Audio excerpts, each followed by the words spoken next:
Hello and welcome to Terrace Scottish Football Podcast. My name is Shaughan McGuigan, and on this occasion I am joined by the fourth most popular person to emerge from Dumbarton. It is Fraser Clarke. Fraser, how are you? I'm very well, and I'm currently thinking of the three more popular people to emerge from Dumbarton than me. Now to be fair, it's not as if I've put this to a poll. It's not scientific by any stretch of the imagination, but I did go to Dumbarton as a town's Wikipedia page. I had a quick flick through their notable people, and I have three.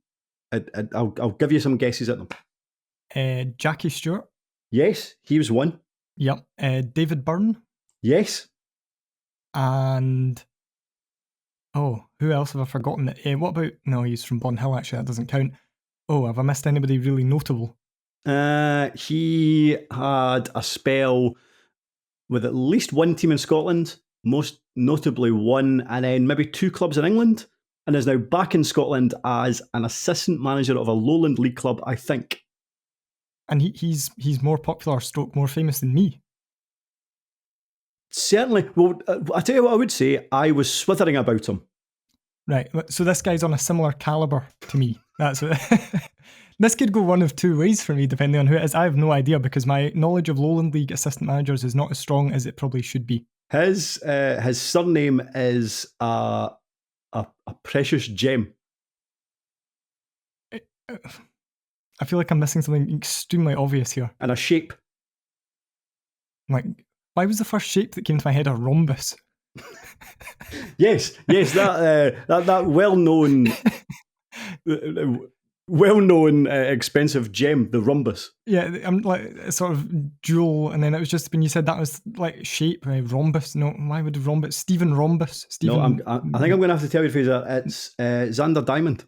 Oh, I know Xander. Yeah, no, it's fine. I'm know him. You literally know him, and you couldn't remember him. Yes, I should point out I'm not actually from Dumbarton. Oh, now you tell me. I'm from a place where the most famous export, I think, is a woman who labelled herself as Britain's next Prime Minister and then lost her seat. You know you're from Dumbarton? I thought you were from Dumbarton. That's hopeless. Absolutely hopeless. Fraser, I'm so sorry. If I'm almost as famous as Xander Diamond, but not from Dumbarton, as Dumbarton's fourth most famous son, then I'll take that. I'll tell him that next time I speak to him. Well, in terms of popularity, what I thought would force Xander Diamond down is I'm fairly certain that he was popular at Pittodrie, but then he was pictured wearing like a Celtic headband or something. He's Celtic daft. Right, so then he became quite unpopular, which I thought might have forced him down. So I was swithering maybe second or third, and of course, Jackie Stewart's dead. So you would be... No, he's still alive. He was at one of my pals' houses a couple of months ago. Was he really? Yeah, because he does a lot of work with Sporting Memories and like Race Against Dementia and that sort of thing. And he bought Jackie Stewart's childhood home, moved in there, and Jackie Stewart turned up on his doorstep one day. I thought he was dead. Nope. Not unless this is very, very breaking news, in which case I have a paper to do, right? And should probably leave this podcast. This is like when Ian Wright met his old school teacher. You're going to put on Sky Sports F1 at the weekend, and Jackie Stewart will just be walking about in Australia, like completely fine in his tartan breeks as always. My goodness, introductions are difficult. So you're not from Dumbarton, and Jackie Stewart's not dead. But other than that, everything else seems perfectly valid. But Xander Diamond does support Celtic. Yeah, so I got that bit right. That bit was spot on. At least. Right, so that's all downhill from here. You're back down to fourth, but you're not for Dumbarton. Right, okay, well listen, moving on quickly. My goodness. So today we are discussing a game from Championship, League 1 and League 2. Discussing the game, adding a wee bit of context, and maybe chatting about anything else that I suppose tickles our fancy from the lower leagues over the last 7 days. As ever, we will kick things off in the Championship, but I thought we should start off at East End Park, Dunfermline 3, Dundee United 1. We absolutely put the boot in to Dunfermline maybe 3 or 4 weeks ago, so it only seems fair that we compliment them when things go well. I didn't expect Dunfermline to take anything from this game.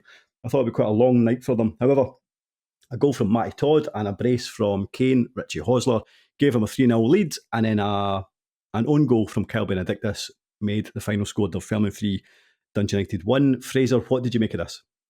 You remember a few weeks ago I said that Dunfermline could be in bother? Yes. And you were like, no, I think they'll be fine. I think you might have been correct after all. I think I was right on Inverness being in big bother, but we might touch on that later. Yes. But you were correct on Dunfermline. And I think Kane Ritchie-Hostler obviously getting the 2 goals, like he just looked superb. Like he looked absolutely fantastic. And there's so many teams in the Championship where if you take out 1 or 2 quality players, we touched on it with Morton a couple of weeks ago, like you take out George Oakley, Morton are pretty rubbish. Maybe that's Dunfermline's situation. Like they cannot lose, and they have lost quality players throughout the season with injury, but you cannot lose a guy like Kane Ritchie-Hostler, who was, I don't know if he was head and shoulders the best player in the park, because there was a lot of good Dunfermline performances, but like he just had that bit of match-winning quality, that bit of a like stardust that you don't really have in a mid-table Championship squad. So I thought they were excellent. I thought Dundee United Dundee United would turn up and they'd maybe get a goal after 42 minutes and then make it safe after maybe 60 minutes, and it would be a pretty unappetizing watch. Just that sort of thing that teams do when they're going to win the league against a team that are maybe struggling a wee bit. But Dunfermline were just right at them, right from the start. They just looked like a team who were really, really up for it. And I think that sort of transferred into the fans. Like they got right behind them because the players put in a performance that it was right to get excited about. Like I was watching it, don't really care who wins, was kind of like just had it on the background in passing, and then I was getting quite excited about Dunfermline, or seeing Chris Hamilton do his best to get sent off in the first half, but like just what he was doing was great. Like he was flying into challenges, he was putting himself all over the park. Like that's the sort of thing that you really buy into as a fan. Now if I'm getting excited about it and I don't care who wins and I'm watching from home, then like Dunfermline fans must have got really excited, and then that gives the players that wee bit of confidence, getting the goal quite early on as well. Like Dundee United are always going to be a scalp in that league as well. So of all the games, it's going to be one of the ones where it's going to have a better atmosphere. Friday night games can kind of be a bit iffy. Like they're not always great, but every so often you get one where it's Friday night under the lights at home. We've got the the league favourites coming to town. Let's show them a thing or two. That's exactly what Dunfermline did. I thought they were absolutely great. And Alex Jakubiak, wow. Michael Stewart, I think, said it was the best he's ever seen him play. And I was looking through comments on Twitter about it. And there was a Partick Thistle fan that said, Jakubiak's probably my favourite non-goal scoring Thistle striker of all time. Which I thought was a really nice way of putting it. Because like he's really good at everything. Just doesn't score goals. Yeah, but that's... So you made a lot of points that I totally agree with. I wasn't sure what to make of the game. A, because it's on a bit of a kind of cabbage patch of a field, so I didn't think it was going to be a particularly great game of football. Dunfermline still had the same starting 11 that had struggled to lay a glove on Wraith Rovers the week before. I thought if Chris Kane had been back up front, I maybe would have fancied their chances a wee bit more. And in terms of what you say about Kane Ritchie-Hostler, I mean, excellent last season in League One, and you presume he would make the step up to the Championship. But we didn't know he was going to do that.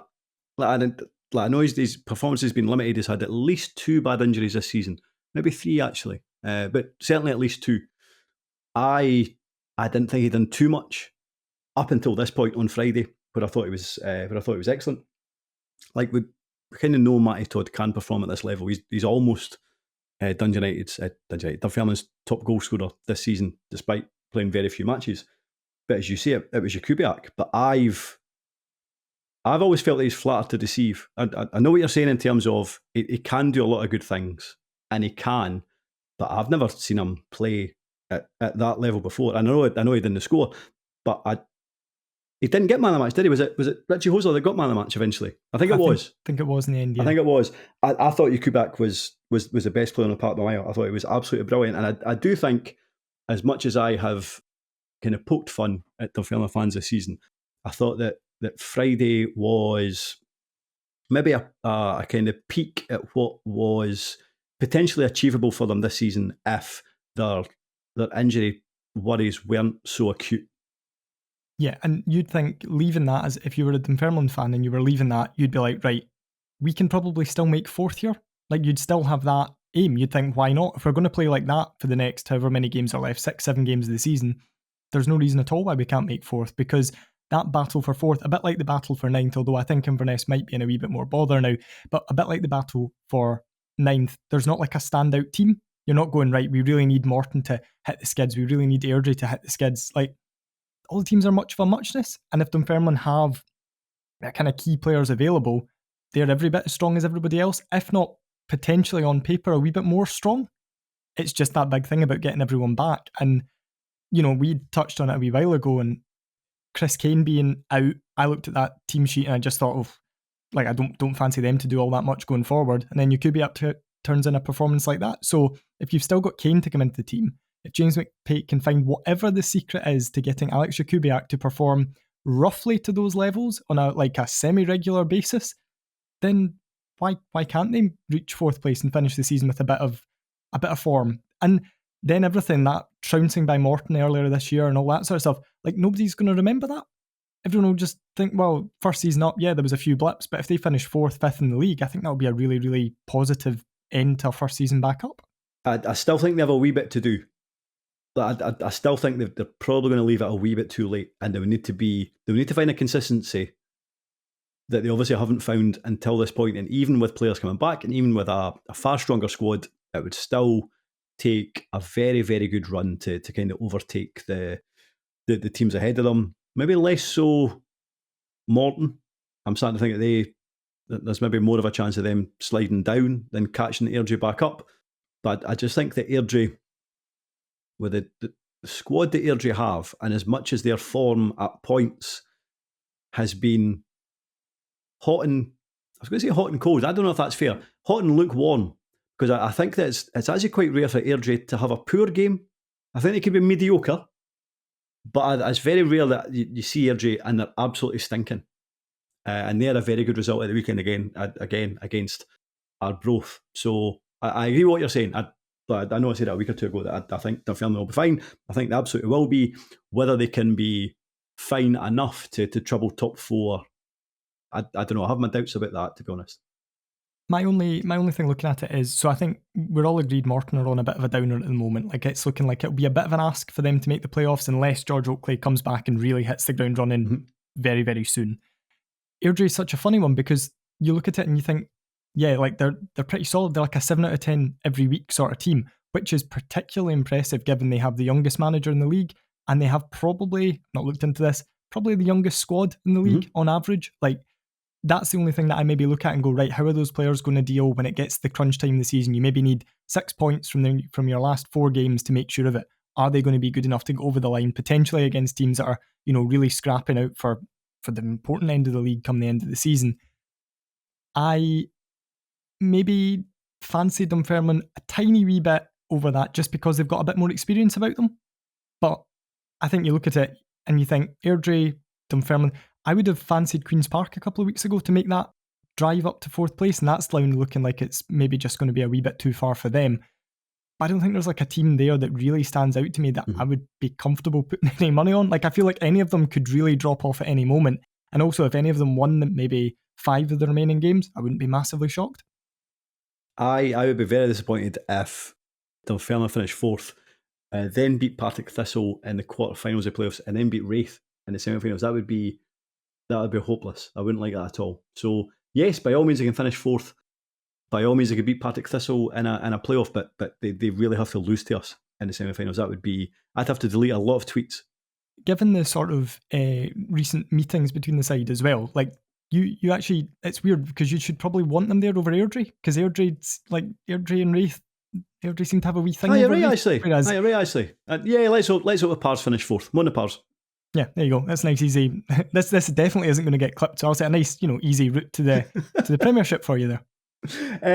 So if everything went well for Dunfermline, what about Dundee United? Because this was, I thought certainly that first 45 minutes might have been, from what I've seen in terms of watching the highlights and watching them in the flesh, I thought the first 45 was the worst I've seen them this season.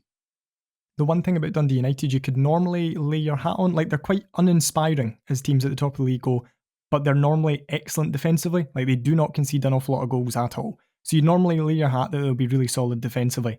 Well, obviously went right out the window. That was just hopeless. And it kind of got me thinking on a sort of, I guess, a bigger scale. What's the end game here? So Dundee United still probably marginally favourites to go up. You should be with the budget and all that. They go up. That squad's going to need a complete overhaul because it's not good enough for the Premiership. They've got a manager who took them down. Granted, it wasn't fully his doing, but he still took them down when he had time to turn things around. Who you would say the fans probably don't have an awful lot of confidence in, and who to a degree is still quite unproven as a Premier League manager. Mhm.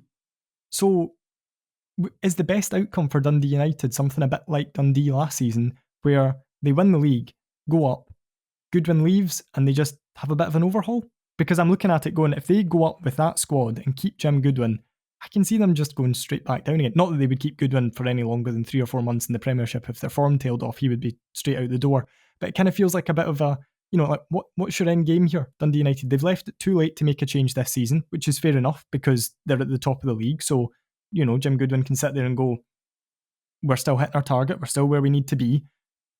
But if they don't, or if they do go up, if they don't go up, then he'll be out. And if they do go up, like, would you be a Dundee United fan who was excited about next season in the Premiership with Jim Goodwin in charge and potentially a very similar squad of players? Because, like, I wouldn't have been before Friday night. And having seen Friday night, I think that would have just really compounded my sort of, right, where is this club actually going? Like, what's the ambition here?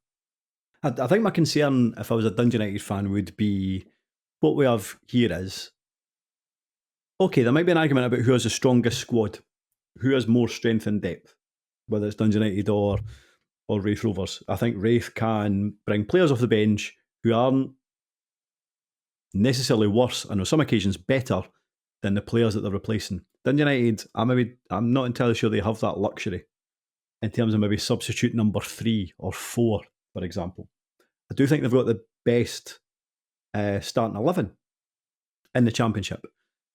So if you're in a situation where you've got the best team in the league and you aren't squishing it or you aren't pulling away from everybody else, then that's a concern when if you get promoted this season and you're going to be amongst the also-rans in the division in the Premiership. So I think ultimately, even if United get promoted this season, every chance they will. I mean, like, the Championship is so, like we say it often, like, it's very hard to kind of hang your hat on anything in the Championship.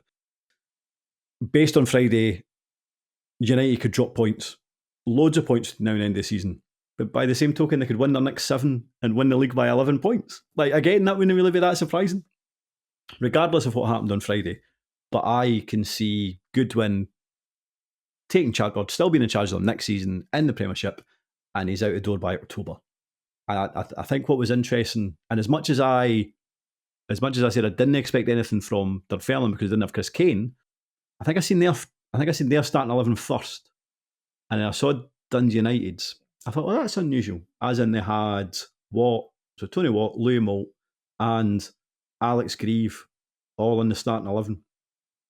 Because it almost, what it made me think back to was, see when Gary Locke was at Starts Park.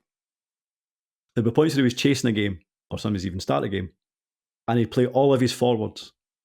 And at the end of the game, it almost felt like he could not get his head around the fact that, but at one point I was playing 3 or 4 strikers and we still didn't score any goals.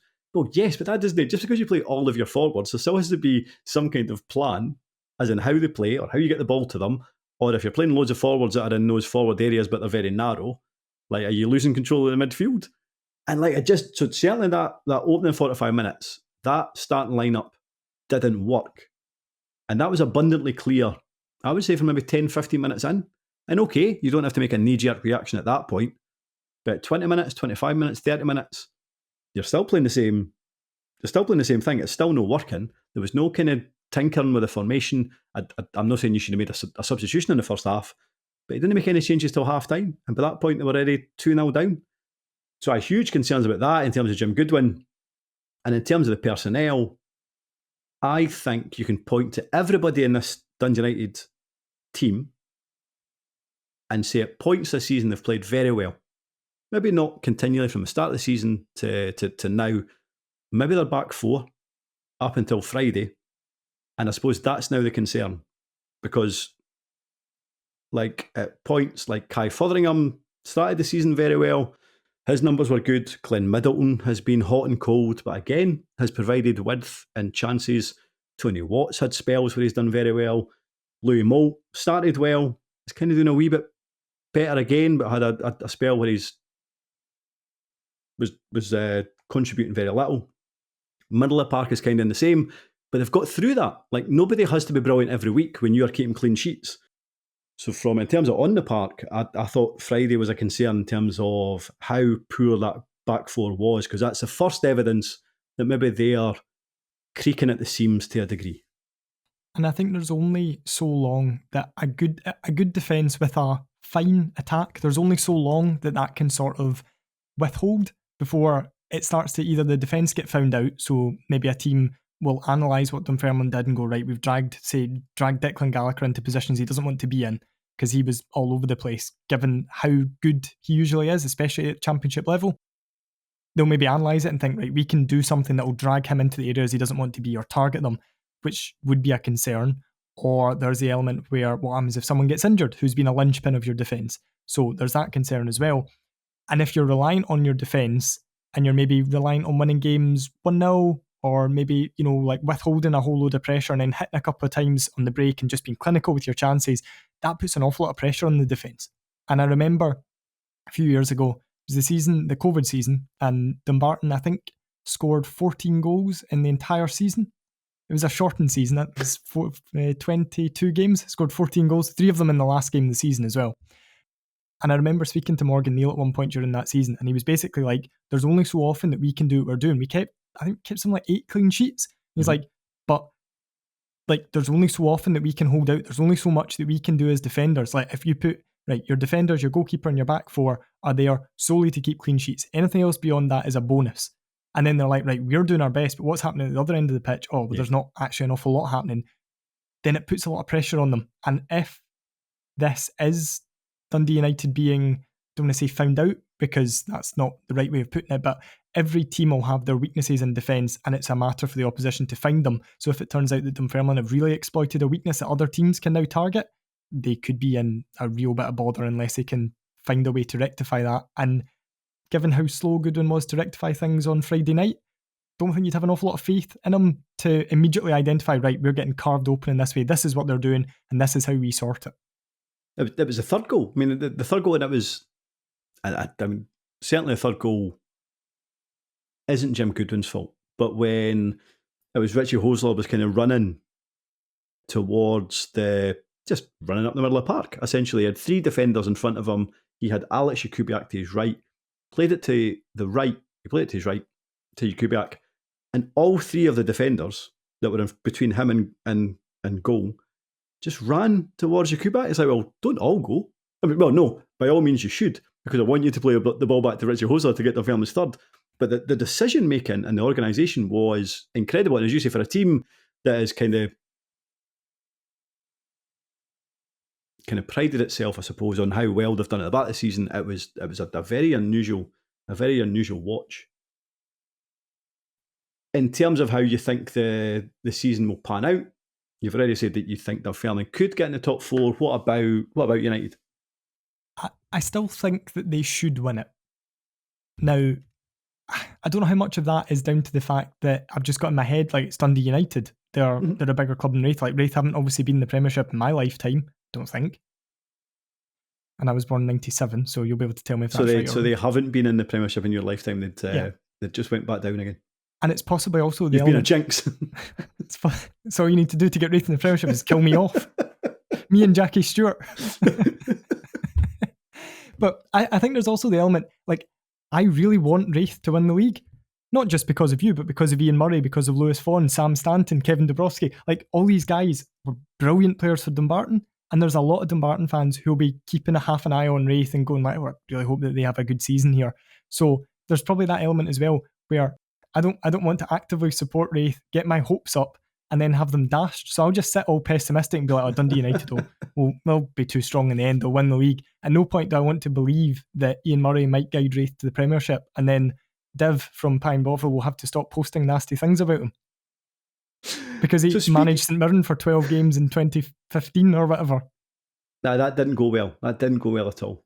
Speaking about Wraith Rovers and Dundee United, obviously there was, or maybe you've been keeping abreast of it, there's been I suppose a ticket furore might be the kind of the best word to describe it as. On Wednesday evening, Wraith Rovers put out a statement to say that they were receiving roughly 600 tickets fewer than they had when they last visited Tannadice in December. That raised the heckles, I suppose, of Wraith Rovers fans. They were being sold at 10 o'clock on Thursday morning. Dundee United were going to be in charge of ticket sales, and it's been, I don't know, it's been a kind of strange situation. It feels like there's been a kind of lack of information. Certainly, very little information from Dundee United as to why this has happened. But what have you saw of it, and what have you made of it? I enjoyed the tweet that Wraith put out, I think it was today, saying that if anyone has any issues to stop contacting Wraith, and here's Dundee United's ticket office phone number. Just some poor people in Dundee United's ticket office like cursing whoever made this decision, and like the extra admin, the fact they've got to pick up the phone to angry fifers for like the rest of their day, probably been paid minimum wage to just get shouted at, which did give me a bit of a chuckle, to be fair. I'm assuming it's done, I don't know if punish is the right word, but it's done to sort of limit the away fans and potentially limit that atmosphere. If Dundee United think it's going to work, it's not particularly sporting, it's not particularly fair, but you know what? If they think that's going to have a positive impact, it's their stadium. So, if that's the route they want to go down, I think it might potentially work against them, because it will create, first of all, you'll have a really vociferous Rovers backing, but also it's a nice easy one for the Wraith players to kind of get riled up about. So if you need a wee bit extra motivation, Ian Murray and his team talk, just drop a wee line in about, we've got fans locked out who'd love to be here because of these guys. So that's, let's go out there and really stick it to them. Might just rile them up a wee bit more. Then again, I imagine that Dundee United probably have quite a few Wraith tweets up on their whiteboard in the dressing room. Just a picture of Jack Hamilton. That's what I was going to say. Just now, I don't know if any of these things really make any difference. I remember there was a picture of the Dunfermline dressing room at one of the Fife derbies, and Wraith had tweeted that they were playing eighth place Dunfermline Athletic, and it was underlined in red pen. Like, Rovers still beat them. It didn't really make any difference. I think there's a few things here. I thought this was easily avoidable. So that's the first thing. It's all felt very unnecessary. Bear in mind, this is biggest game in Wraith Rovers history. No, not history, but recent history. Biggest game for a long, long time. That's a massive game for Dundee United as well. But it now feels like there's been unnecessary aggro created. It feels like there's now a lot of sniping between Wraith fans and Dundee United fans, and like almost sniping between the clubs at a higher level than just the fans. And I think it's not a great start to the build-up to the game. And I hope it doesn't spill over into anything else. But ultimately, you've got a situation now where at least 600 fans aren't going to be able to see the game, that were able to see the game in December. And that's a massive shame. I do agree with you in terms of Dundee United can do whatever they want. If they think that gives them an advantage, fair enough. If they think it's worth a hassle, fine. I suppose from a personal point of view, I wasn't entirely sure about the tone of what Wraith put out on the Wednesday night. And I think it's just because so taking away the kind of tribalism of it, I always think that club statements should be really dull. Like, bear in mind that football fans in general can be a passionate bunch, and I just think that statements should stick to the bare facts, ideally. But as soon as Wraith put that out on Tuesday night, and don't get me wrong, it wasn't gym trainer-esque. I just thought they could have toned it down a wee bit. And I also, initially I did agree with it, and then I had a wee think about it. See the whole thing about, Wraith voted to give Dundee United 600 more tickets for the last game at Starks Park. That's fine. But they didn't do it for reasons of, it wasn't for altruistic reasons. It was because they thought, we can sell another 600 seats at £24 a goal or whatever it was. Doesn't necessarily mean that Dundee United have to reciprocate that when Wraith visit Tannadice. I initially thought that Rovers were going to be in the fair play stand, which just has a smaller allocation. I was a wee bit surprised to learn that they were actually just behind the goals again, but with a reduced capacity of 30%. And then from that point, where I started to become annoyed was you were asked to go online at 10 o'clock and buy it for Dundee United's website. I'm trying to remember how we bought them the last time. Doesn't matter, I suppose. But I was there at 10:01 and there was 5 seats left. And I went, well, what's happening here? Clicked on a seat. So it was the section at the far left of the stand. Clicked on a seat. You can't buy that seat. I was like, well, what's happening here? Refreshed it. We're now down to 1 seat. I was like, clicked on that, gone. Refreshed it again. There was now about 7 seats left. I'm not entirely sure what's happening here. Somebody in Pine Burville described it as like whack-a-mole. Like you would click on a black seat that was available, that would disappear, but then other seats then became available. Eventually, though, there was now none. I goes, right, okay, so it's now, it was only 10:05 at this point. And bear in mind, I'm at my work and I'm in the office. Like, right, so what's happening here? Like, I presume this is now just the first section had went on sale. I think there's now only another 2 sections that are going to become available, but I don't know that for a fact. So are just all the tickets now gone? If there's another kind of tranche of tickets to become available, when do they become available? Are they now going to sale in 10 minutes, 5 minutes, an hour, later on this afternoon? Like, I'm at my work, I can't just keep refreshing the screen. I would love to, but I've got some work to do. I eventually got tickets when the second kind of chunk, second section went on sale, but that was just luck. Like I was working away and I goes, I'll quickly check that. And there was barely any tickets left for the second section, and I got them. But that wasn't because it was literally just through luck. So I totally agree that Dundee United can do, if Dundee United feel like it gives them an advantage, fine. But I think the kind of planning could have been better, organising could have been better, communication could have been a lot better. I think it was like totally avoidable. And like ultimately, it is a shame that there is a massive game here and like it's not as if it's live on the telly. So there's going to be a large amount of people are just not going to see it. And that's just a shame. The bit that I guess frustrates me a wee bit as well is, see if, and I don't know, maybe they are, maybe I'm wrong here, but see if Dundee United were going to sell out every other available seat. Obviously you need some in for segregation.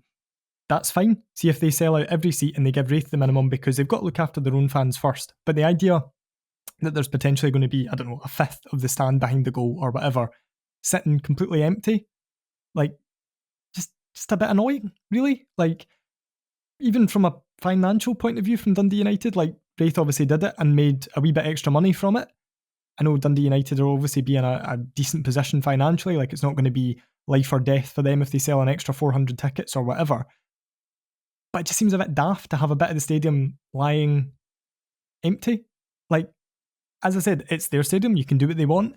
And if it was going to home fans, then I'd absolutely understand it. You have a small away support and you pack the place with home fans for your biggest game of the season. That makes perfect sense.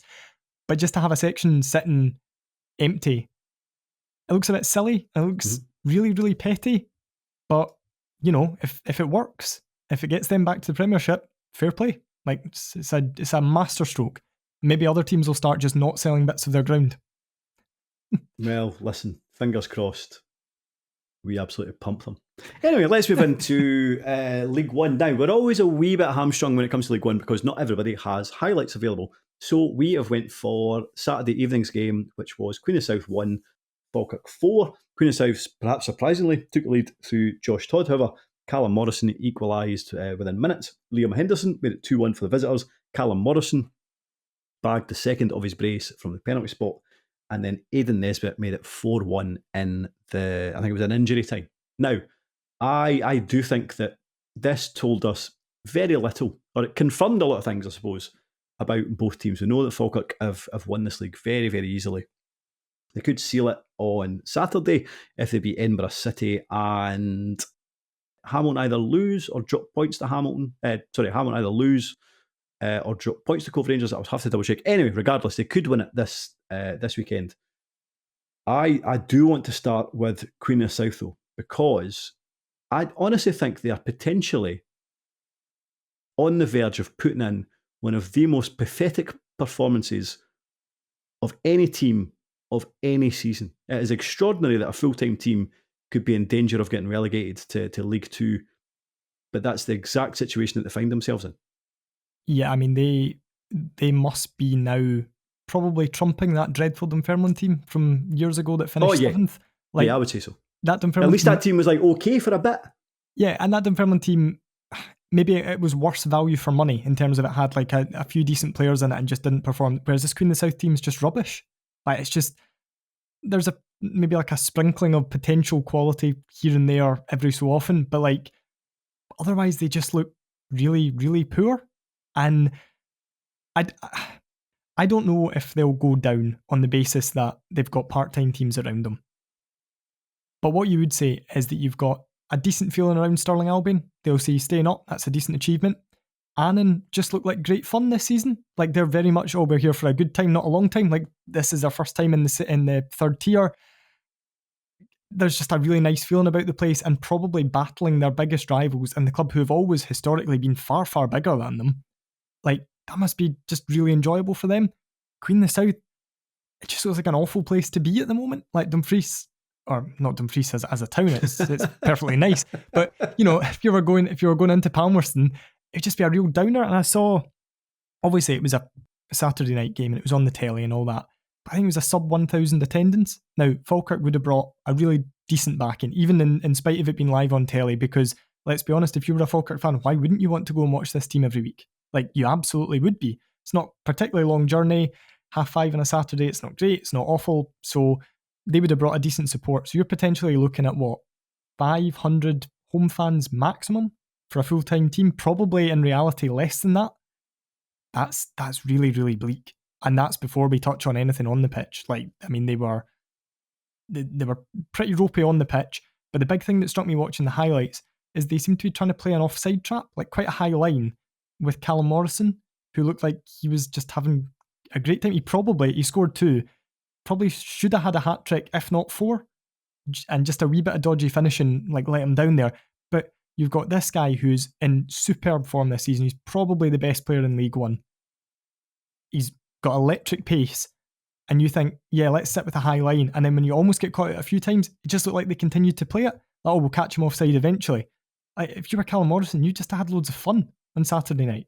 Like, it looked so easy for him.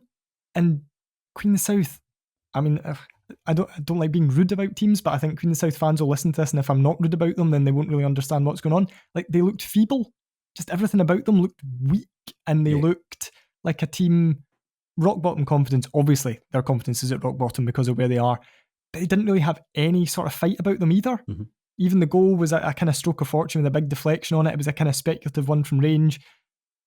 Just, there was nothing from a Queen of the South perspective, I don't think, in that game, or let's be honest, this season, to give you any hope, optimism. And I'm staggered that Marvin Bartley is still on the job. Yeah, so it's funny you should mention that in terms of them being so feeble, because if my broadband hadn't packed in last week, then the game that myself and Telfer was going to discuss was Annan's win over Queen of South.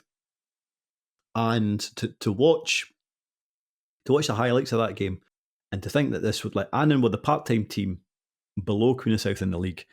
I've always been the kind of smaller team in that area of the country. And the Queen of South were expected to challenge, certainly for the top 4. Not challenge for winning the league, but certainly challenge for top 4. It certainly didn't look like that based on the 90 minutes last week. Like, Annan won every battle. They looked, and not just that, it wasn't just the clubs kind of bristle against that.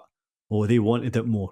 Used to hear that a lot when Wraith were in League One and would lose to a part-time team. The part-time, they just wanted it more. It was a lot more than that. They won all the kind of individual battles, but I said just like a better team. Like, certainly better drilled, better coached, better organised. But I've always kind of felt that Queen of South would have just about enough to finish 8th. And I mean, in fact, there's points this season I thought they would finish higher than that. But I still thought, like, Annan that's quite a chasm that they had to breach, that they had to kind of close. But based on last weekend, 2 weekends ago, I mean, Annan just looked like a far better team. And again, I mean, Annan unlucky to concede that last minute goal to Montrose at the weekend. Otherwise, Queen of South would have been in massive bother. But again, based on what I've seen on Saturday, you're right. The fact that they played with that high line against a team that had a pacey forwards in it, it just felt like a matter of time before they took advantage of it. And it's just another example of, and again, I hate kind of kicking him when he's down, know that he's going to be listening. But another example of Marvin Bartley, nobody able to make any adjustments based on how the flow of the game is taking place in front of him. Because they had a lot of warning signs that this was going to happen. Like, I was watching the highlights and expected there to be goals before there were. Like, just, oh, right, well, this is them in behind again. Oh, no, they've missed. Like, Morrison missed a couple of chances, just hit straight at the keeper and things like that. So there was warning signs there, and I don't know if it's something. I'm guessing it's something that they must have worked on midweek. We're going to play with this shape. We're going to try and catch Morrison offside. Or we're going to try and play a high line for whatever reason. Was it stubbornness? Like that's what we've worked on, so that's what we're going to stick with, or is it just a lack? Because he must have identified it. Because if I can identify it as some, like jobbing journalist, then a guy who's played 500 senior games, stood in the touchline with his pro license or whatever Marvin Bartley's got, like he will definitely have noticed that. So why not go, right, just drop a few yards deeper? It's quite an easy thing to address. Like I said, we'd play the offside trap, didn't realise that Morrison's pace was so explosive or whatever, so let's just drop a wee bit deeper and let's just try and adapt to the situation that's unfolding in front of us.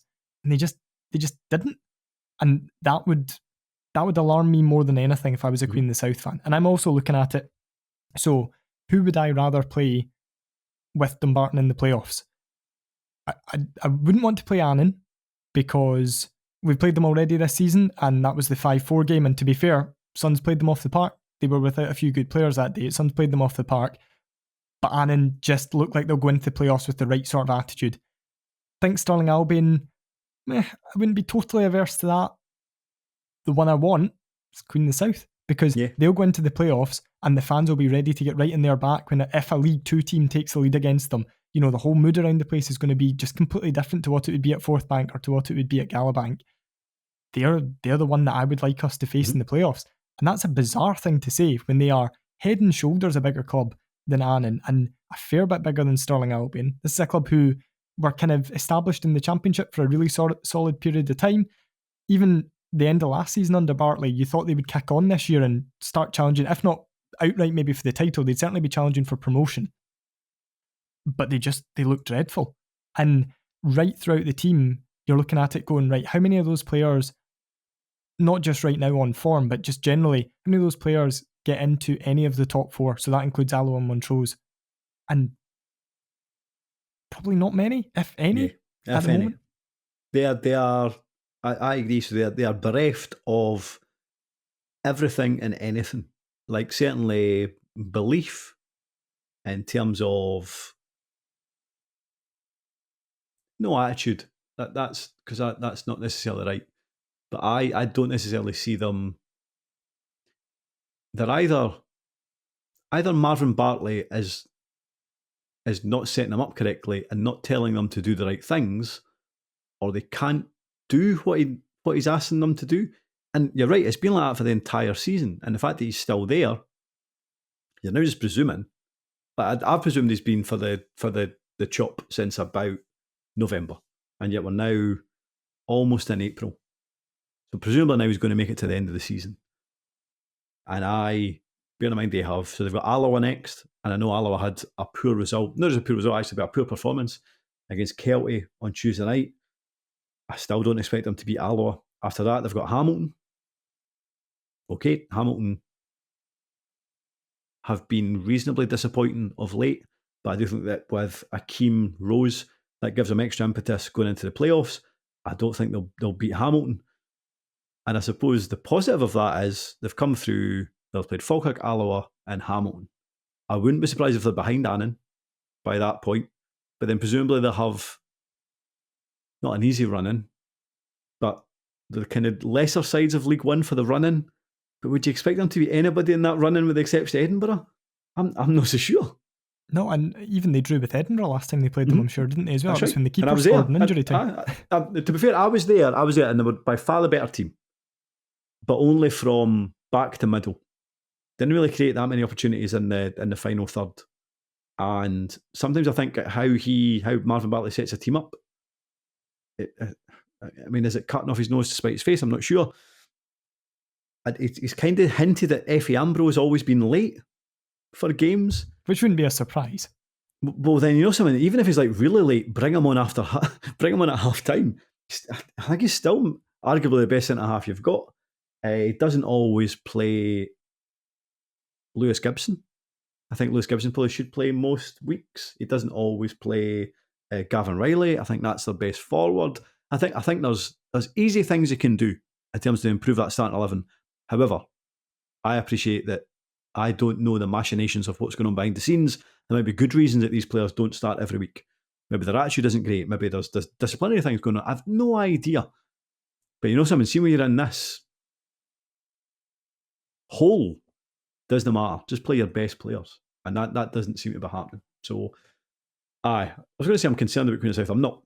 If they get relegated, that's fine. I mean, I don't dislike them. I wouldn't be weeping. As for Falkirk, just really impressive, aren't they? Like how they're obviously going to win the league. I wouldn't be surprised if they win it this weekend. How, I suppose we're now in a situation where how do you think they will get on next season in the Championship?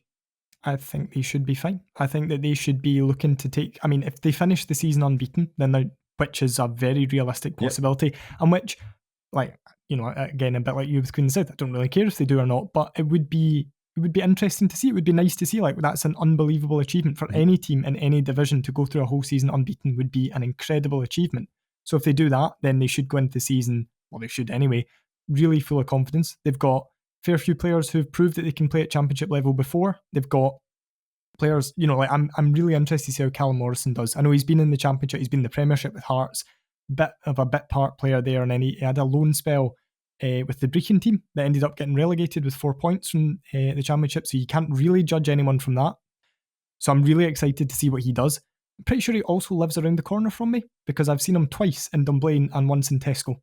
So there you go. So I'm assuming that he does. I'm excited to see how he does. The one player that I sort of wanted to touch on, who I've always quite liked, is Liam Henderson. Obviously, he got the goal at the weekend. Just a really good signing. I thought when they signed him, I thought it's a cracking signing. A really smart signing. Like, becoming a bit of a cult hero. He's versatile. He'll chip in with a few goals. He's a good defender. He's a good age. He's really athletic. Like, that to me kind of sums up what Falkirk have got right this season. Like, just players like him win you leagues ultimately, and he's proved that he can play in the Championship before at Arbroath. Again, I think he's probably a guy with quite a high ceiling. Like, I think he could easily be a top 4 Championship player, if not higher. So I'm excited to see what they can do next year. And the Championship, I mean, we talk about 4th down to 9th at the moment. It's not an awful lot between the teams, and there's none there that I wouldn't fancy Falkirk to put up a good fight at finishing above. Like, I'm not saying that they could steamroller into, like, you could copy and paste this Falkirk team into the Championship and they'd finish 4th. I don't know how they'd do. But I don't see them as being massively weaker than any of those teams. So I think it'd be really interesting to see how they do. And they have been in the doldrums for a very long time, like far, far too long. Well, no, it's quite funny. You say too long. But, you know, considering the amount of money they must have thrown at it, like, nobody would have thought Falkirk would have been in League One, and for a lot of that time be as hopeless as they were. So, you know what? I'm pleased for them. You won't be, but I am. No, you know something. I honestly, I think they've been hugely impressive this season. I don't begrudge them their title win. And you're right. I would good say I think it makes the Championship very, very interesting next season. Interested to see how John McLean goes about his summer. I think generally the winners of League One do well in the season back in the first season back in the Championship, as in generally finish the top 5. Dunfermline might still do that, might finish in the top 4, who knows. I think what held Dunfermline back this season, yes, we touched on injuries. I don't think they improved their squad very much. I think they were heavily relying on players that done the business for them in League One, and nothing wrong with that as such. But I think that Falkirk, as impressive as it's been, I do think they need to upgrade. I think if you go through the players that have done well, I think they certainly need to upgrade their goalkeeper. I think in terms of Tom Lang, he is gorgeous, and I think he's really enjoyed watching him for Wraith. I don't necessarily think he's a centre half for a team that's going to challenge for promotion for the Championship. Callum Morrison, again, interested to see him in the Championship. I presume he would do well in terms of forward positions. Like, I suppose Ross McKeever has led the line quite well in League One. I'm not entirely sure he'll be quite as successful doing that in the Championship. So I do think there is maybe 3 positions, maybe 4 at the most, where there would need to be a real upgrade. It'll be interesting to see if he has a budget to do that, or kind of wherewithal to do it, I suppose, or whether he's relying on the players that have done so well this season. So I do think that'll be interesting. But fair play to Falkirk, and you know something, hopefully they do it this season. against this weekend, against an Edinburgh City side who we are now waving farewell to. So they lost 5-2. Was it 5-3? Not 5-2 in the end? I can't remember. It was a long time ago. It's Thursday night. A lot's happened since then. They lost heavily to Alloa last weekend, which officially put the tin lid on their stay in League One. I suppose, how do you think they will they bounce back from League Two next season? And anything you want to, I suppose, focus on from their... The first thing I want to highlight, have you watched the Edinburgh City highlights on their YouTube channel? I think so. It feels like it's filmed from a block of flats, like 8 miles away, and then zoomed in. So, like, to start with, it was being filmed from the running track, which I felt was too close. But now, I think it's now filmed for the gym, which is too far away. Yeah. It's like you watched that, in like Football Manager when you had like various different kind of locations to watch the game from. And like some of them were very, very bad. And eventually just kind of settled on the normal one. It feels like they've now settled on one that is far too far away. And also because it's behind glass, you don't get any noise either. And you can see a reflection of a camera sometimes in it. Yeah. I mean, it's not like I suppose it's not the worst position because you get like a really good, it almost is like an overview from a Football Manager perspective, but it's behind glass. So it's not great. It's just where it was before, that's not ideal. Where it is now, that's not ideal. It's like Goldilocks. Ultimately, if only I can find a third position that is just right. Yeah, it's a really... So I watched the Alloa highlights and they kind of annoyed me because it's so close. And I'm like, nah, you don't really get an idea of how this is going. I watched the Edinburgh highlights and then it was so far away. I'm like, I can't tell who any of these players are. Like, I don't know who these tiny little specks, like a mile down the road, are. But I think we'll know more about Edinburgh over the summer in terms of the club's future. And that's going to be the big thing. If you were to ask me right now, how would I think they will do in League Two? I think they will go straight down. Really? As bad as that? Yeah, I mean, you look at their squad at the moment, which is so young, so inexperienced, they look like a club with absolutely no money. They look like a club who are not really going in any direction. Well, a downwards direction, but no sort of positive direction. If somebody can come in and find the back end, if they can help with the stadium situation in whatever way that is, like move it or move them to another stadium, maybe they'll be able to rebuild. But at the moment, I know it's obviously stupidly early to say it's March, but at the moment, if you were to ask me who would I think will finish bottom of League Two next season, it would have to be Edinburgh, purely based on where they are at the moment. And the crowds are going to be, I mean, the drop off in crowds between League One and League Two is huge. So you go from having Falkirk who'll bring a good number, or Hamilton will bring a decent number, or, even clubs like Alloa will bring a decent support, to maybe Elgin who'll bring 30 or 40 or something like that, to Spartans will bring a decent number because it's Edinburgh. Bonnyrigg will bring a decent number if they stay up. Clyde will bring a decent number, but you've not got anyone like Falkirk, you've not got anyone like Hamilton who's going to really, even Queen the South, who'll pack the place out or get quite close to it. So with Edinburgh's support, their home core support is 150 maybe? They've not got big support. They've got a pretty dreadful ground. They're probably not hugely attractive to players at the moment. So if a club can't offer you money, what can it offer you? Can it offer you facilities? Can it offer you the chance to be part of a really successful team? Can it offer you a pathway into full-time football? Probably at the moment, no, they can't. And like I said, we'll know over the summer. We'll know if there's even going to be an Edinburgh City over the summer. Obviously, there was the talk last summer of Spartans buying them out and buying their place in the league. Obviously, there's not really any advantage to Spartans doing that now, but that must show how precarious a position they were in as a club. And I imagine that the big thing will just be stability. And you know what? See if they end up back in the Lowland League or whatever, but there's a stable club there. I think you'd be fine with that if you're an Edinburgh fan. And to be honest, that goes for any club. Like if Suns were in a perilous situation, I'd be like, right, don't really care what league we end up in. Just tell me there's going to be a club at the end of this that's sustainable. And hopefully that's what they can do. But I would look at them and, if they're challenging for promotion next season, you can clip this one, Craig Fowler, in 12 months' time. If they're challenging for promotion next season, then something has gone massively right over the summer, and I will be incredibly surprised and probably very impressed. Listen, Fraser, what I would say, just to give you a heads up, I have said on this podcast previously that I believe that Edinburgh will be the first club to go from the Lowland League to the SPFL and back down again. And I know, because I was informed by somebody who was in the group chat, that I have been labelled in the Edinburgh City group chat that Fife idiot. So now there is a real chance that you are going to be labelled that idiot from somewhere that isn't Dumbarton. Yeah, that Dumbarton, but it's slightly crossed out idiot, brackets not dead. No, you know what? Prove me wrong, Edinburgh. I've always been really positive about them. We used to do the Daily Record podcast. I was the only person shouting about Edinburgh City in League Two, and they followed me back on Twitter, and I've always had a wee soft spot for them after that, even though they relegated my team a few years ago. But, you know, that's bygones be bygones and all that. Prove me wrong, Edinburgh. I'm very much looking forward to visiting Meadowbank because I've never been, and because I think it's one of these things that you hear from everyone else, oh, it's terrible. You know when there's a really bad film out and everyone goes, oh, it's dreadful. Like, oh, God, don't waste your time. Makes you really want to see it.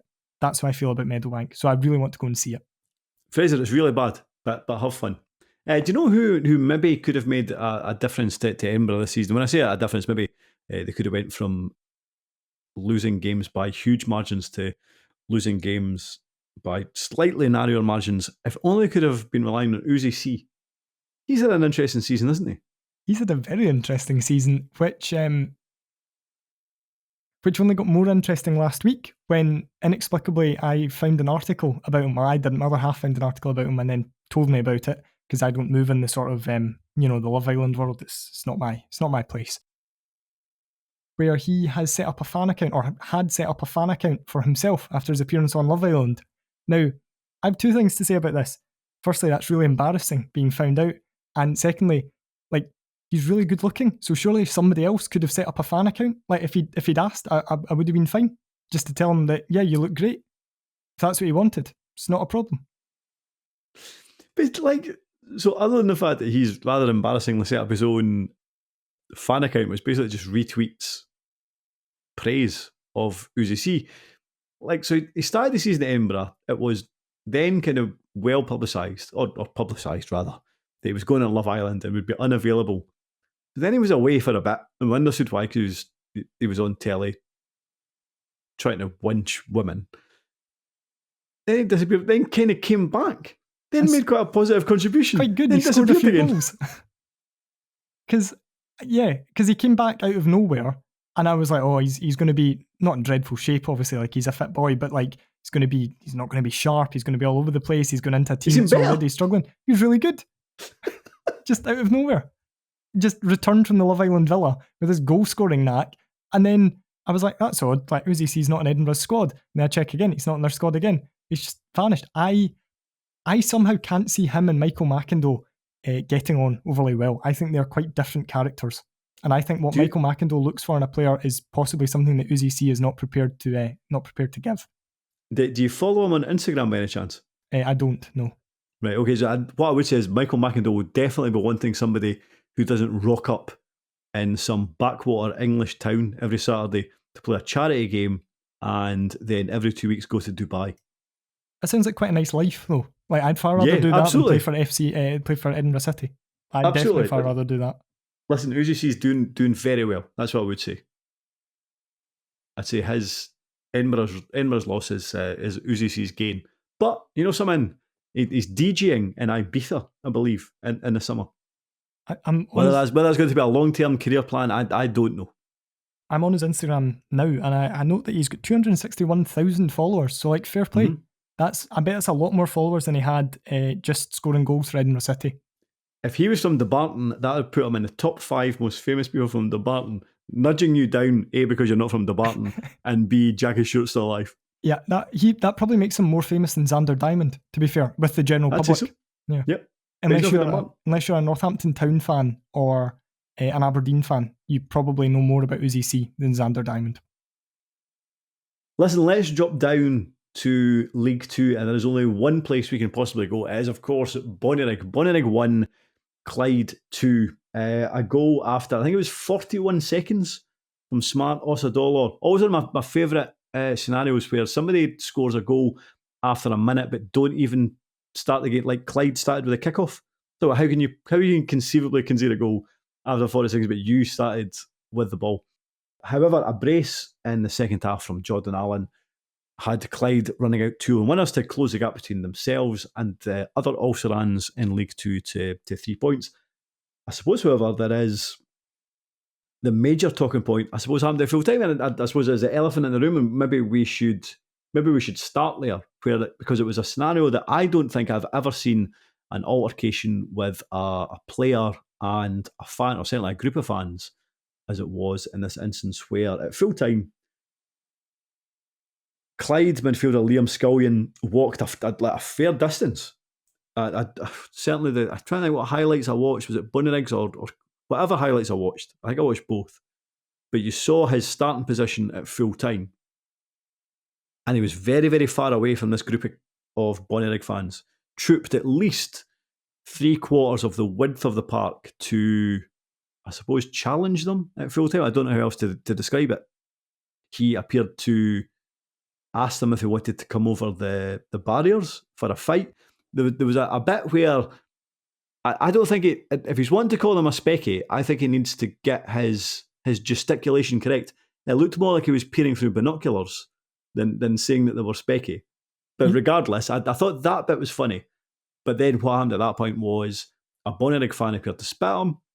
He then spat at the Bonnyrigg fan, and he was eventually kind of dragged away from 3, maybe 4 teammates. Now, I would say, and we should point out that afterwards, I think it was Bonnyrigg put online that the fan and Liam Scullion had been brought together and they both apologised for their actions. Okay, fair enough.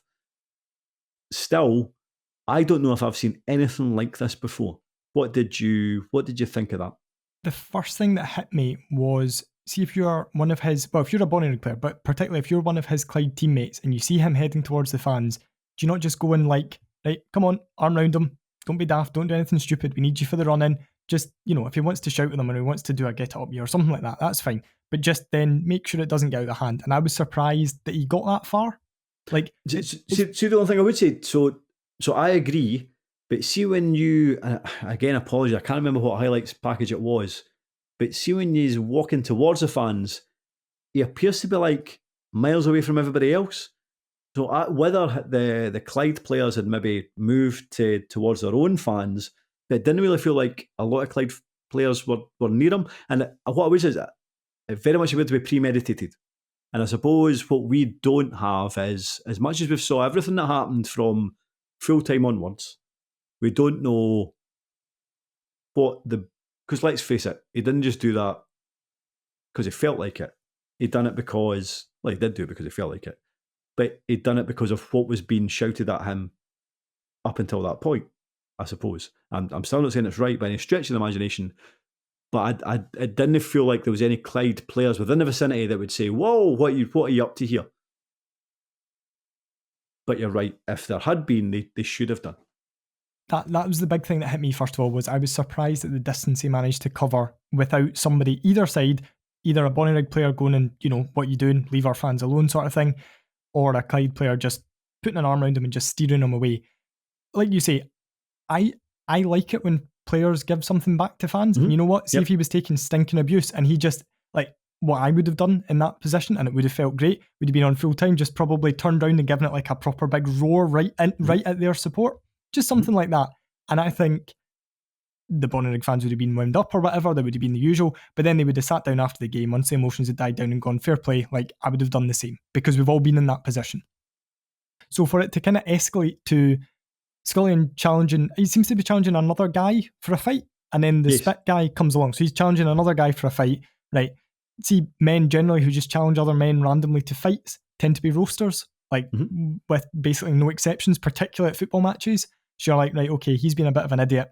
And then this boy comes along and spits at him. And I suspect Scullion's reacted before he's even realised he's reacted, because it is so instant the way he just does it back. And that, like, it wouldn't be something I would do. I think if I was a footballer and I was, strong and not a shite bag, and somebody spat at me, I'd probably be more likely to swing for them than spit back. It just wouldn't be my natural reaction. My natural reaction would be either to like turn away and be like, right, this is enough. That's what I like to think I'd do. or to just go for them. If you were all het up, and I wouldn't, and I'm not just saying this to seem like an upstanding member of society, spitting on somebody really isn't something I would ever consider doing. So I suspect he's maybe done it without even thinking, without a moment's thought. It's just because it's so instant the way it goes back to him. But we were talking about it a couple of weeks ago. Like, there's just a real unpleasantness about football at the moment. Yep. So the fact this happened at Bonnyrigg, it doesn't reflect well on Liam Scullion, it doesn't reflect well on Bonnyrigg, but you feel like that sort of incident had been coming, like just with the general unpleasantness around football at the moment, and it could have been anywhere at the weekend. And I'm glad that the reaction has been as explosive as it is. I was surprised it was a Bonnyrigg fan, I think. Well, a Bonnyrigg and Rangers fan, I think, because it was like Bonnyrigg Blues or Bonnyrigg Bears or something that put it up. Okay. I was surprised that somebody put it up from the home end, given it shows this Bonnyrigg fan in a very bad light. Now, you can't really tell who it is, but if that was my club, I would be absolutely mortified. So I was kind of surprised it went up from the home end. But I'm glad that it's sort of raised more of a conversation about it, and quite a lot of condemnation and people going, right, hang on, like this is completely crossed the line.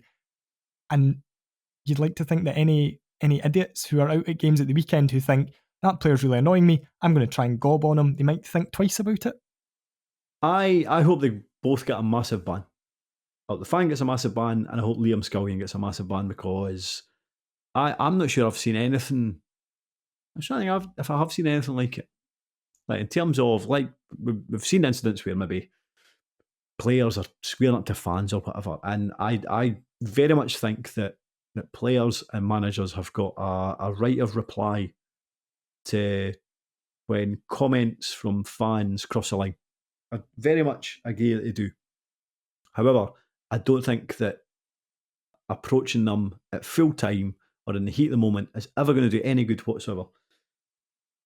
Jack Ross maybe managed it once when he was at St Mirren manager. I think he waded into the crowd, and there was a reasonably calm discussion at full time when St Mirren were on a very poor run under his tenure. I don't think anything good has ever come of any other scenario with this. And I do agree that players should be able to run up to fans and celebrate in front of them and get it up them and call them specky and get it up you sign and all that jazz. But, and I agree, I presume, as much as I've mentioned it already, I do presume that the Bonnyrigg fans had said something unpalatable to him during the game to elicit that reaction from him. But Scullion didn't go across to them just to have a laugh in front of them and to bend it up them. He went across in a really, really aggressive manner. And I suppose for me, that's what made it different. So as much as I often think that probably the supporters are the ones that start it, and I suppose technically they did, in this instance, I still think that Scullion was equally, arguably, the aggressor. And again, it's like without knowing the full facts. I'd put it this way, it didn't make things better. No, I was going to say nothing good was ever going, from the moment he decided, I'm going to set off in the direction of those fans, nothing good was ever going to come of it. And this was... Unless he said, get that right up you specky, and then walked away. Fine. Yeah. And you go, Liam, that's very funny. Or the other fans around the guy who'd been giving him abuse would just like, just called you specky, and he'd never live it down. It would be really funny, because he'd be put in your place a wee bit. Or everyone would just start calling him that. Yeah, something like that. But from the way he sort of makes a beeline for the support, you kind of knew something bad was going to happen. Mm-hmm. And I suppose if you want to cling to the one positive, the positive is that there was no punches thrown, because that could easily have turned very nasty. If it's the wrong guy, like, don't get me wrong, spitting on people, completely below the belt, disgusting. And actually, to be honest, you'd probably rather be punched. No. Sorry. I thought, yes, I would. I'd rather be punched. Yeah, I'd get spat on. Unless it was by somebody who knew how to throw a punch. Like, I always get confused with this. I'd rather have a bad tackle than get spat on. No, I'd rather get spat on and just wipe their face, and that's it. Yeah, but say a Bonnyrigg fan had decided he was going to jump the hoardings and fight back, and the two of them ended up scrapping. Like, whoa, that would have been, and that didn't look like it was that far away from happening. Which is always the Liam risk. Scullion should have just took his glasses, and then the guy would have been, that's it. He's in big trouble. Just knock his glasses off. Just pinch them off his face. and then he wouldn't know where to throw a punch. But yeah, it could have got incredibly unpleasant. And I hate all this patter that, it doesn't reflect well on the game and all that, which it doesn't. And like I said, I felt like an incident like that was probably coming.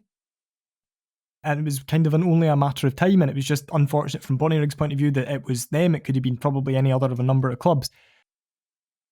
But these sort of things, we get scenes you don't want to see, but actually you do. Like a 14-man brawl at full time. This wasn't one of them. This was one of the things you genuinely didn't want to see. See if on the full-time whistle, the players had a big scrap, like Ian McCall was involved, like squaring up with Robbie Horn.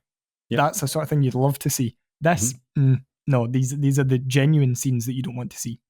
Yeah, Clyde's kitman chasing somebody, but then falling over into the kind of mud bath of Bonnyrigg Park, and his tracksuit bottom's falling down. Like, that's the kind of scenes I want to see. Not Liam Scullion spitting on. No. I don't want to see Liam Scullion spitting on people. That's not what I want at the end of a game. Talking about the game, let's talk about the game in general. Let's kind of touch on it. We've kind of laboured that point, I suppose. But the thing is, like, if Scullion, and I suspect he'll get certainly a weighty suspension. But you saw the contribution, the positive contribution he can have. I mean, his cross into the area, like 10 minutes into the second half for Jordan Allen's equaliser was absolutely exceptional. And again, there was a goalkeeping error for Clyde's second. Paddy Martin had a bit of a disaster kind of coming for not an aimless through ball, but one that you just expected him to do much, much better on, that Jordan Allen capitalised on. The one thing I would say about this, as much as Bonnyrigg are on a terrible run of form and they can't seem to do a single thing right, they're very rarely out of a game. They very rarely get hammered. And I actually thought that overall on Saturday, they played okay. I thought Brian Kinnear had a decent game. I thought they spurned good opportunities. Not that that's a good thing, obviously. But I did think on another day they might have got something out of this. Does that, as bad a run as they're on, do you think you have any hope for Bonnyrigg, or do you think they are the team that's destined for 10th? If anything, that concerns me a wee bit more. So it's one of those games that you'd think historically Bonnyrigg have been very good. See when the heat's on and they've got especially a home game against a team round about them, been really good at getting a result. So they got a result against Clyde earlier in the season. I remember at the tail end of last year, they beat Elgin quite comfortably. They beat Stranraer. Like, just basically in these 6-pointer games, they always had a wee knack of just having enough to get over the line. So the fact that they played, it was a pretty even game. I looked at the stats from it as well, and there wasn't an awful lot between the teams. The fact that they put in a perfectly decent performance and got beaten might be a wee bit more alarming. So you'd obviously touched on Edinburgh being your bet for the first team to go up and come down. I think Bonnyrigg are in trouble this season, big trouble. We said it before, but that result really kind of reinforces it. And I think their biggest hope is Stranraer, who got a pretty ropey result against Elgin, a really bizarre collection of refereeing decisions in that one from Duncan Williams, but an incredible refereeing performance. Which does not surprise me from Duncan Williams, who's not made himself particularly friendly with Dumbarton Football Club this season. But that's probably a debate for another time. Yeah, really strange set of decisions there. But I think Stranraer are Bonnyrigg's hope now. But you look at the games, because I was looking at the games that they had coming up, and I think I wrote it down somewhere. So they've got Stranraer on March 30th, Stair Park. That's huge, because after that they've got 5 of the top 6. So their final games are Peterhead, Steny. Steny will have the league wrapped up by that point, obviously. Peterhead, Steny, Spartans, East Fife and Forfar, and they play Dumbarton at the weekend. That's a really tough run of games that they've got coming up. Now, you don't know how the season's going to pan out in terms of Steny will have the league wrapped up by the time they play them, so their foot might be off the gas. That's a good opportunity maybe to get a result. Potentially playing Spartans, and they're already in the playoffs. So again, they might be resting players, they might be rotating, something like that. East Fife and Forfar might have nothing to play for, and if Bonnyrigg are playing for their lives, then anything can happen. But on paper, that's a really tough run of fixtures they've got.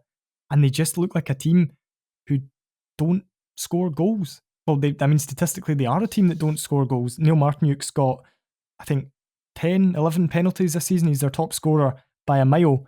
They've scored 35 goals, I think, this season. 10 of them have been penalties. And it's not like they're getting penalties like an Old Firm club because they're in the opposition's penalty box all the time. They're not. They just seem to only score through penalties. And I don't see a great deal. The clubs around them kind of have a bit of something going forward. Even if it's Deshaun Golding at Elgin are now safe. But if it's Deshaun Golding there, who's maybe not the most refined footballer, but he's just got something that Bonnyrigg don't have. You look at Stranraer, Chris Johnson, Tam Orr, Ben Armour, like all three of those guys probably walk into that Bonnyrigg team and enhance it. I would not be surprised to see them finish bottom. And actually, at the moment, now they could go and trounce Suns at the weekend, so this could definitely come back and haunt me. But at the moment, and again, I might change my opinion when I see them, I would possibly have them as favourites for the drop, just based on how poor their form has been since the turn of the year. I think they've won one game in the league since the new year, and we're now in the end of March. Based on form, yes. So I think that McCall is just starting to get a handle of things now, eventually. I think I'm far too long, but it's starting to get a handle on things. I mean, we've got the fact that either keeper, I think Brian Kinnear is... I don't think he's ever going to be in the Premiership, for example, but he's certainly better than what they had, and that makes a massive difference. I think Clyde will be just about okay, and that probably takes us to Bonnyrigg or Shaughan. And I agree, in terms of form, Bonnyrigg should be the one that you would peg to finish 10th. However, there is something about a team that releases a soft rock song composed by AI about Bang Bang, Darren Lang. It would be banter if they finished 10th and got relegated. Not for Stranraer, obviously, but there's just something about that maybe makes me think that they're going to go down. You know, the worst thing Stranraer did was put 5 past Dumbarton. Albion Rovers did that last season. Look how that ended up. So, you know, as soon as they did that, I was like, don't get too confident yet, lads, because, like, I've seen this before. I know how this ends. So You say it's the worst thing they've done. They've hardly got any points. Well, yeah, that they really needed that win. They really needed the result of the weekend, and that probably didn't help. Even just on the Bonnyrigg thing, though, so I was looking at goal scorers, and Bonnyrigg's top goal-scoring striker is Smart Osadollar, who has 5 goals, 3 of them against Clyde, I think. 5 goals in 28 games, and Jordan Allen's goals there were his 7th in 9 games. Like, Jordan Allen's obviously a cracking player in League 2. He's probably a mid-table League 1 striker levels-wise, and Clyde are very fortunate to have somebody with his quality, but like that really, really sums up the issue there, as far as and I just don't see any quality going forward for Bonnyrigg at all. Cue them winning 5-1 at the Rock at the weekend. I honestly think over the course of 2 seasons now in the SPFL, Bonnyrigg must have had 12 or 13 forwards. I don't know if I particularly rate any of them, and that ultimately is potentially going to cost them dearly. But they haven't released a soft rock track composed by AI about Darren Lang. So maybe that'll save them. Fraser, anything else you think we need to discuss in terms of the last 7 days? I mean, Dumbarton scored 6 goals for the first time since 2011. That's been kind of glossed over. Yeah, I know. Listen, if we start discussing Dumbarton just because you're on the show, then it's like Steny with Craig Telford. It just goes on too long. But yeah, 6 goals on a game where I thought we were going to lose 3-0. So that was a nice class surprise. game. It looked a really class game. Just great Some fun. good goals. It was just great, and none better than Michael Ruth's goal, where Blair Carswell has all the time in the world to control a back pass and inexplicably decides not to control it and just to pass it straight to him. Every time I see Dumbarton, I'm like, oh, Fraser's happy. That's good. That's now how I think about Dumbarton. Every time I see Wraith, I see Wraith win, I think Ian Murray's happy, so that makes me happy. You too, but me. mainly Ian Murray. a long way behind Ian Murray. And listen, that's fair enough. Fraser, thank you for your time. My 5th favourite Wraith fan. That's a nice way to kind of tie up. That's fine. I'll take that. What I'm going to do next time is actually Google exactly where you're from to see where you finish in the league table of popularity. But Fraser, thank you for your time. Say goodbye. See you later. Listeners, goodbye, and thank you for your time. Take care.